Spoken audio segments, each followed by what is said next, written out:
తల తెగిపడ్డ ఇచ్చిన మాటపై నిలబడి రుణమాఫీ చేసిన ఘనత కాంగ్రెస్ పార్టీదే. రైతులు కాలర్ ఎగరేసుకున్న రోజు రావాలనేదే కాంగ్రెస్ ప్రభుత్వం లక్ష్యమన్నారు వ్యవసాయ శాఖ మంత్రి తుమ్మల నాగేశ్వరరావు. పెద్దపల్లి జిల్లాలో 3 మంత్రులు పర్యటించారు. సుల్తానాబాద్ పట్టణంలో మంత్రులకు ఘన స్వాగతం పలికారు ఎమ్మెల్యే విజయ రమణారావు. ఓదెల మండలం కొలనూరు గ్రామంలోని 1,50,00,000తో నిర్మించిన ప్రాథమిక ఆరోగ్య కేంద్రాన్ని ప్రారంభించి ఓదెల నుండి పెద్దపల్లి వరకు రోడ్డుకు శంకుస్థాపన చేశారు మంత్రులు శ్రీధర్ బాబు, తుమ్మల నాగేశ్వరరావు, పొన్నం ప్రభాకర్, ఎమ్మెల్యే విజయ రమణారావు.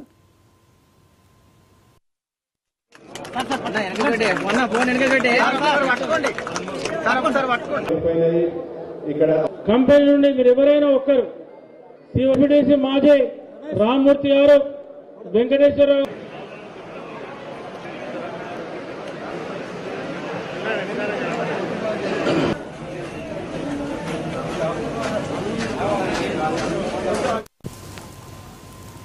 అలాగే కాల్వ శ్రీరాంపూర్ మండలం పెదరాత్పల్లి గ్రామంలో 24 ఎకరాల విస్తీర్ణంలో 170 కోట్ల రూపాయల అంచనాతో ఆయిల్ ఫామ్ నిర్మాణం చేయబోయే తిరుమల ఆయిల్ ఫామ్ ఫ్యాక్టరీ శంకుస్థాపన చేశారు మంత్రులు శ్రీధర్ బాబు, తుమ్మల నాగేశ్వరరావు, పొన్నం ప్రభాకర్, ఎమ్మెల్యే, ఎమ్మెల్సీ.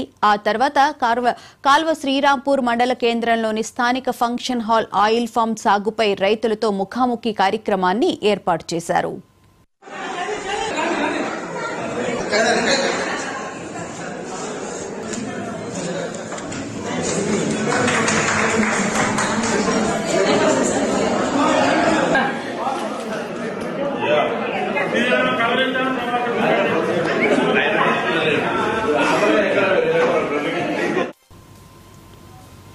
మంత్రి తుమ్మల నాగేశ్వరరావు మాట్లాడుతూ ప్రజల ఇబ్బందులు తెలుసుకుని కాంగ్రెస్ మేనిఫెస్టోలో అభివృద్ధి సంక్షేమ కార్యక్రమాలను చేర్చిన శ్రీధర్ బాబుకు ఇప్పుడు జరుగుతున్న అభివృద్ధి ఘనత దక్కుతుందన్నారు.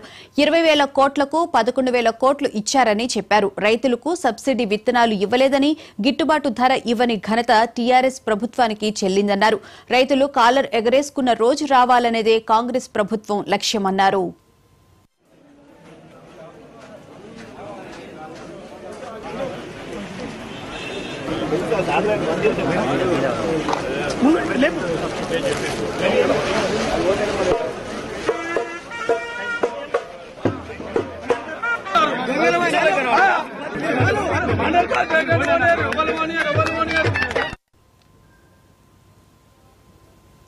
ఆ తర్వాత ఐటీ శాఖ మంత్రి శ్రీధర్ బాబు మాట్లాడుతూ కాంగ్రెస్ ప్రభుత్వ విధానంతో 62 కోట్ల మంది మహిళలు ఉచిత బస్సు ప్రయాణం చేస్తున్నారన్నారు. కాంగ్రెస్ ఎన్నికల్లో ఇచ్చిన వాగ్దానాలే లక్ష్యంగా కాంగ్రెస్ ప్రభుత్వం పనిచేస్తుందని చెప్పారు మంత్రి.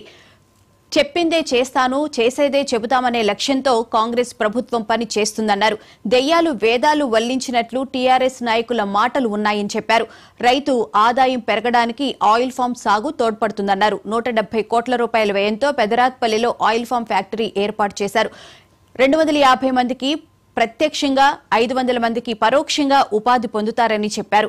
పత్తిపాక రిజర్వాయర్ నిర్మించి టేలెంట్ ప్రాంత రైతులకు నీరు అందిస్తామని ఈ సందర్భంగా మంత్రి తెలియజేశారు. రామ్మూర్తి గారు, వెంకటేశ్వరరావు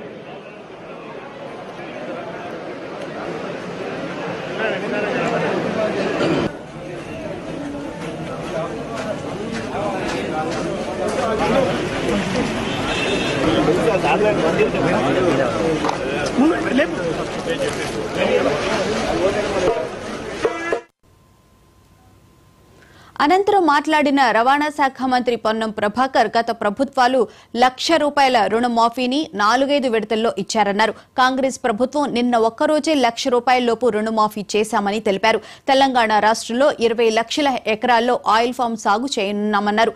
వచ్చే ఏడాదిలో పెద్దపల్లి జిల్లా కేంద్రంలో బస్ డిపో ఏర్పాటు చేస్తాం. గోదావరి ఖని బస్ డిపోను పునరుద్దరిస్తామన్నారు. 3,000 నియామకాలను ఆర్టీసీలో చేపట్టడం, 1,700 బస్సులను కొనుగోలుకు ప్రభుత్వం చర్యలు తీసుకుంటుందని మంత్రి పొన్నం తెలిపారు.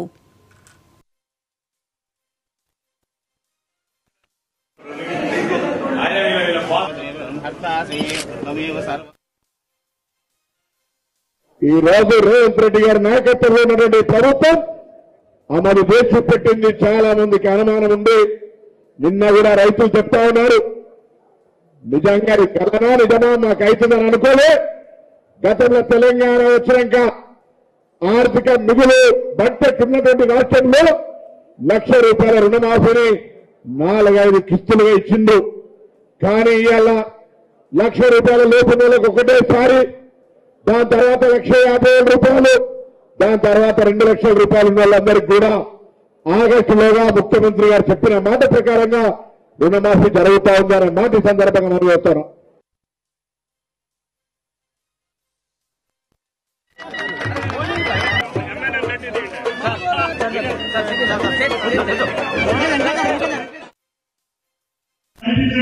కాంగ్రెస్ పార్టీ అధికారం తప్పకుండా చాలా తెలియకుండా మీకు సహాయం చేయాలి. మీరు చెప్పినటువంటి మాటలు తప్పకుండా చేస్తారనేటువంటి దృఢ సంకల్పంతో ఈరోజు రేవంత్ రెడ్డి గారి ప్రభుత్వం ముందుకు వెళ్తా ఉంది. అందులో భాగస్వాములైనటువంటి మన అందరి బాధ్యత మీ అవసరాలు తగ్గట్టుగా, మీ ఆలోచనలు తగ్గట్టుగా మీ యొక్క వ్యవసాయ పరపతిని పెంచి ఈ రాష్ట్రాన్ని సుభిక్షంగా వెళ్తారు. అది నీటిపారుదల రంగం కావచ్చు, విద్యుత్ రంగం కావచ్చు, వ్యవసాయ అనుబంధ రంగాలు కావచ్చు, అన్నింటినీ కలిపి ఈ యొక్క తెలంగాణ రైతు దేశం తిప్పి కాళేశ్వరం తప్పేటటువంటి రోజులు ఈ 5 సంవత్సరాలు రావాలనేది రైతు ప్రభుత్వం యొక్క లక్ష్యం ఈ సందర్భంగా మనం చేస్తున్నాం. పక్కన ప్రతిపక్షాలకు సంబంధించి ఈ ప్రభుత్వం పనిచేయద్దు, ఈ ప్రభుత్వం పనిచేస్తే పేరు వస్తుంది, ఈ ప్రభుత్వాన్ని పని చేయకుండా చూడాలి, ఈ ప్రభుత్వానికి ఎక్కడ వారి ముందుకు పోతే అక్కడ కాలికి అడ్డ నిలబడదామని ప్రయత్నం చేస్తూ పోతా ఉన్నారు. మొదటగా మొదలైన మా పొన్నం ప్రభాకర్ గారు ముఖ్యమంత్రి గారు ఇద్దరు కలిసి ఉచిత బస్సు ప్రయాణం పెట్టినప్పుడు ఏమన్నారు, ఇది అయితేనా సాధ్యమైతేనా అన్నాడు. ఏమన్నా మన మంత్రివర్యులు 64 కోట్ల మంది ఈ రోజు ఉచితంగా బస్సు ప్రయాణం చేస్తా ఉన్నారంటే కాంగ్రెస్ పార్టీ ఆలోచన, ప్రభుత్వ విధానం ఒక ఆలోచన మనం ఒకసారి ఆలోచన చేయాలి.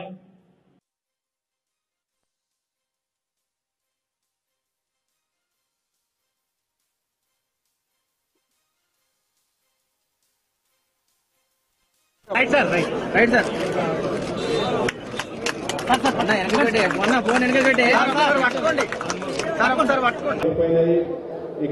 కంపెనీ నుండి మీరు ఎవరైనా ఒక్కరు సివిడిసి మాజీ రామ్మూర్తి గారు, వెంకటేశ్వరరావు